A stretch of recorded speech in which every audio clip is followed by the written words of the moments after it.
Hello everybody and welcome back to the channel. Now I've reviewed a lot of Bibles here on the channel, but there is one Bible that I haven't reviewed yet that a lot of you have requested. Well, fortunately, Cambridge Bibles was kind enough to send me it. Now Cambridge is very proud of this Bible, and after spending a couple days with it, I can see why. The Bible that we're going to take a look at in this video is the Cambridge Cornerstone ESV Catholic Edition.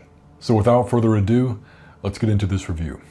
All right, now to the fun part. All right, so we'll start things off with the actual box itself because, as always, Cambridge always packages their Bibles in really great quality clamshell boxes, and the Cornerstone features a really beautiful stained glass design.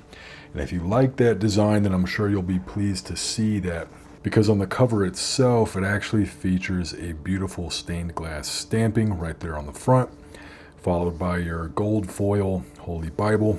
And then on your spine, you're not going to get raised hubs, but they are going to get tooled lines for the hubs. You're going to get your Holy Bible, ESV Catholic Edition, and then Cambridge down at the bottom. Now typically when it comes to faux leather Bibles, you can expect a big drop off in quality in terms of the manufacturing, but I can honestly say with the Cornerstone Bible, we're not actually seeing that kind of steep drop off where we're getting like cheap cardstock, a really kind of low quality paste down liner or anything like that. As you can see, just looking at the outer cover, we are going to get a genuine perimeter stitch, and that is genuine. It does come through to the inside. You're going to get your typical Cambridge card there. And now looking at the inside of the cover, absolutely beautiful paste down liner, really clean corner work. Typically people associate faux leather Bibles with being kind of cheap, low quality, more of like an economy purchase. But Cambridge has definitely proven it doesn't have to be that way. Flipping into the Bible itself, we're going to get a very hefty cardstock with the vinyl. Nice thick cardstock for your registration papers, family registry, children, marriages, grandchildren. And then you're going to get into your actual text block. Now the paper, I would say the paper is very typical of Cambridge, probably around 28 or 30 GSM. So a little bit on the lighter side, but it'll still handle, kind of like your zebra fine liner highlighters, or even like the more of the crayon Bible specific highlighters, and it'll handle ink pen as well. You're going to get your title page, and then you're also going to get your first look at that Milo font. Now, many of you will be pleased to know that this is a little bit of a larger size font. It's around a 10.5 size font. And then a little bit more details on the actual translation itself. It is the anglicized ESV. And then if you look closely down here at the bottom, there's going to be your printing information. So it's printed and bound in Italy by Lego SPA. Then you're going to get your table of contents, followed by your foreword, preface, get your introduction. Then while we're out here taking a look at the exterior, you can see it's got some very shiny, very nice quality gold gilded edges. And then you are going to get one ribbon, pretty good quality ribbon, pretty solid. Not seeing any fraying or anything like that right out of the box. And then we'll hop over here into Genesis. Now I'm going to pause this right here, and I'm going to zoom in a little bit so you can get an idea of what that font looks like. So definitely more of a modern font, but it's a very readable font. It's going to have that nice crisp black ink on I would say a pretty clean white paper. As you can see at the top, there's a little bit of ghosting coming through, but when you're actually in the text block, the ghosting is barely noticeable. Then I'll flip through a couple pages here so you can get an idea of what your chapter headings are going to look like.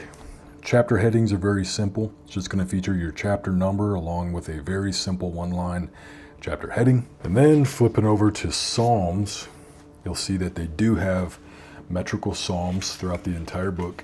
You can see kind of how nice that Milo font shines through on those chapter headings. So nice, large typeface on that.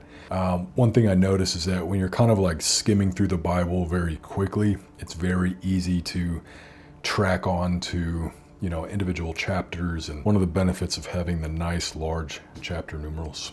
flipping over into the book of Matthew. Now, as you've probably noticed, you're not going to get any book introductions or anything like that. This is not a study Bible.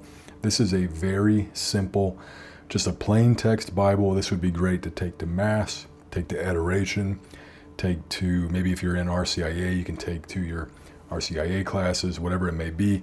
It's a very portable Bible, but it's still maintaining a very comfortable, easy to read 10-point font.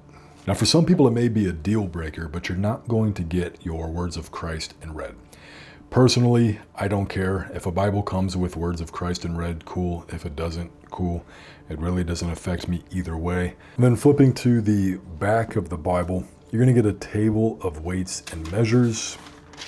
And then that's going to be it for your study hubs. And then you are going to get a section of some black and white maps, kind of the world of Genesis, Moses and the Exodus, Israel in the time of David, Jerusalem in Old Testament times, so on and so forth. I really like these missionary maps. So you can see right there, Paul's first missionary journey, Paul's second missionary journey, followed by his third, his fourth, and that is it. Then you're at the end of the Bible, and you are going to get 2 cardstock, followed by your back cover. Again, giving you a look at that perimeter stitch, and even on the back cover, we're still getting super nice corner work. So the question is, who do I think this Bible is for? I think this Bible is great for a Catholic who wants to kind of tap into that Cambridge quality, also getting something that's very thin line, but you're still getting the full Catholic canon. And like I said before, the font is very comfortable. I don't really think too many people are going to have an issue with that. Just a clean, simple text, ESV-CE. You're going to have that anglicized text block, so you will get that British spelling. And in terms of whether or not it's appropriate for Catholics, I know some Catholics don't like purchasing from traditionally Protestant publishers. However, this Bible has been approved by the Catholic bishops of England, Wales, and Scotland. All in all, it's just a really great Bible. If you're looking for something that's more thin line, but you're getting a very readable text block, nice large font, and overall a really great quality package, then this is the Bible for you. And that is the Cambridge Cornerstone ESV-CE. I hope you all enjoyed this video, and if there's some of you that are kind of sitting on the fence and undecided as to whether or not you want to purchase this Bible, then I hope this video has helped you make that decision. If it did, be sure to check the description box down below, and there I will place the affiliate links to Amazon, and then you can purchase the Bible. Now, if you're as passionate about Bibles as I am, then be sure to subscribe, because this is the channel for you. Stage 1 for this channel is focused entirely on helping Christians find the right Bibles for them. Whether you're Protestant, Catholic, or Orthodox, you will find your Bible here. With that being said, I hope you all have a beautiful Sunday and a very, very pleasant week. My name is Zach, this is Crowns, and I will see you in the next video.